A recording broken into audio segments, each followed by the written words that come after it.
heading out to Fredericksburg this morning to help a couple who reached out to us yesterday. It's probably going to be about a trailer load. I'll show you what we're taking. But I wanted to share with you a conversation I had on Facebook yesterday with Mr. Vince Marquez of Junk Guys in Austin, Texas. The young man reminds me a lot of myself when I was his age, and I mean this in a positive way. You can tell by his posts, he's very cocky, he's very headstrong, and I believe if he's able to tweak his operation just a little bit, guys, he's gonna make a lot of money, and in a few years, if he keeps his nose to the grindstone, remains focused on the mission, that he will be a force to be reckoned with. And he said something yesterday that reminded me of why I'm in junk removal. He says, I'm in junk removal because I want to create a legacy for my family, for my children. And I thought that there was a lesson that I could share with everyone. In his post, he posted of how he was so frustrated with some of these customers who call and say things like, your rates are too high, or let me get back to you, I gotta talk to my husband or my wife, or I'm just collecting estimates right now, not sure who we're gonna use. Or there's the classic, it's in really good condition, you could resell it. If you let the customer go with any of those replies, if you accept that reply from the customer and you let the customer go, that is the kiss of death. You have lost that customer forever. And not just that customer, but that customer as a repeat customer and that customer's referrals.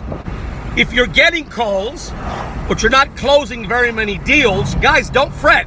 At least you're getting calls, you're doing something right. Now you just have to kind of tweak things on the back end in order to not allow those customers to slip through your fingers. So I wanted to offer you a different way of thinking, guys. During your first and second years as a military recruiter, you typically get with your boss, your master sergeant, and he takes a look at your averages. How many prospective enlistees do you have to speak with in order to get an enlistment? And you're able to determine by those numbers your average. And you can apply this same principle to junk removal. How many customers, either in person or on the telephone, do you have to speak with in order to close a junk removal job? I needed to speak with 2 and sometimes 3 customers or prospective enlistees in order to enlist an individual into the United States Army. After I realized my average, I never minded receiving a no answer from a prospective enlistee. No, I don't think I want to join the U.S. Army. I'm going to go check out the rest of the branches. Guys, it's the same thing, whether you're prospecting for enlistees or you're trying to close potential junk removal customers. It's the same thing. The law of averages will never fail you. So it became like a game to me. I never minded when I got those no's because I realized if I just go through 2 no's, I'm going to close the 3rd prospective enlistee. So I'm going to offer you a different way of thinking. Take a look at your averages. And when you determine what your average is, then you don't have to feel so frustrated if you feel like you're not closing any junk removal jobs. Relish the no's. When somebody says, you know what, I'm just not interested, or the rate's too high, or I'll get back to you, and you've tried to educate the customer, guys, relish the opportunity to get your no's. Because after a certain number of no's, you've determined by your averages that you're going to close a customer. And if you could just get those no's out of the way and get them out of the way quickly, you will close a junk removal job. So I guess what I'm telling you is, when I say educate the customers, guys, when the customers hear your rate and they say it's too high, it's merely because a lot of these customers aren't educated in what goes into running a junk removal operation, running a junk removal business. A lot of these customers, and I'm sure you know what I'm talking about because you've taken a few of these calls, a lot of these customers will call and they say, hey, I don't really know how this works. I've never used a junk removal company before. I'm just calling to, maybe get a rate. Guys, that's your opportunity to step up to the plate and be different than all of the other junk removal companies out there. Guys, most customers just want to be figuratively taken by the hand and shown the process. And if you approach the customer in a really understanding manner, when the customer says, I've never done this before, I've never used a junk removal company, I can totally understand that, ma'am. Well, I'm going to explain to you how we operate and how we price, and I'm going to answer any of the questions that you have, so that when we're done talking, you'll totally understand why we are your best choice in junk removal. Guys, that's what customers are looking for. Oftentimes they're scared, guys. If you just take the customer by the hand and be different than everybody else out there, I can't tell you how many times I've reached out to another junk removal company, either to introduce myself or kind of, welcome them to the area. How they answer the telephone, hello. Guys, you have to be on point.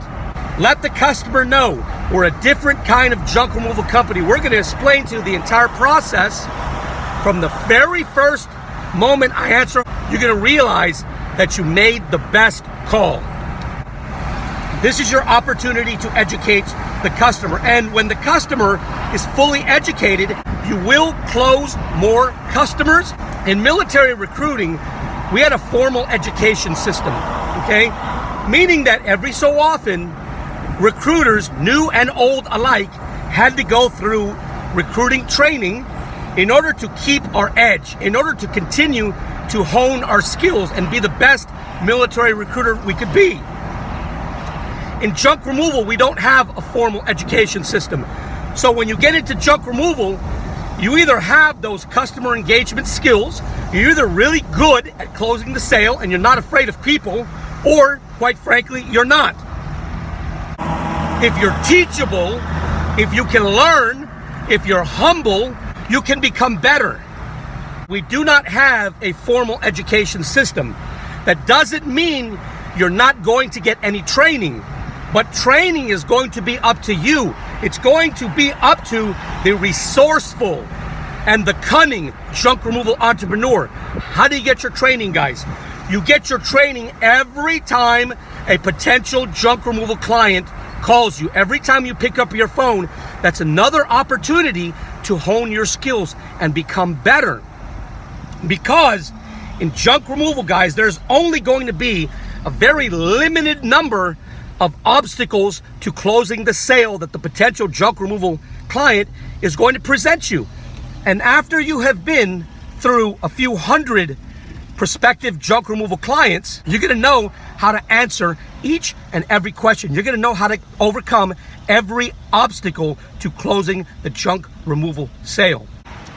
Guys, a resourceful and cunning junk removal entrepreneur will realize every time a potential junk removal client calls, every time your phone rings, it's another opportunity for you to practice the best in customer service.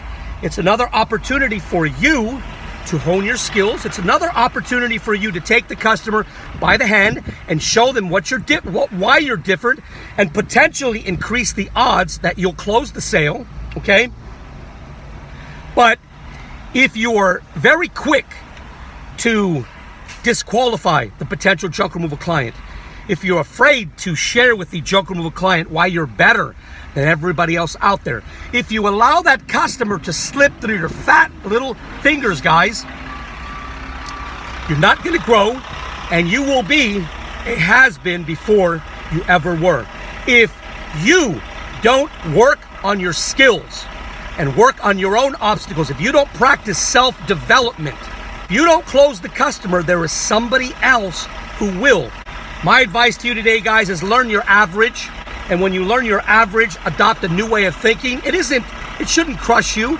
It shouldn't frustrate you when you've gotten 2 or 3 individuals who say they just don't want to use your services. It's okay, guys. But don't give up on the prospective junk removal client until you've given it your best shot.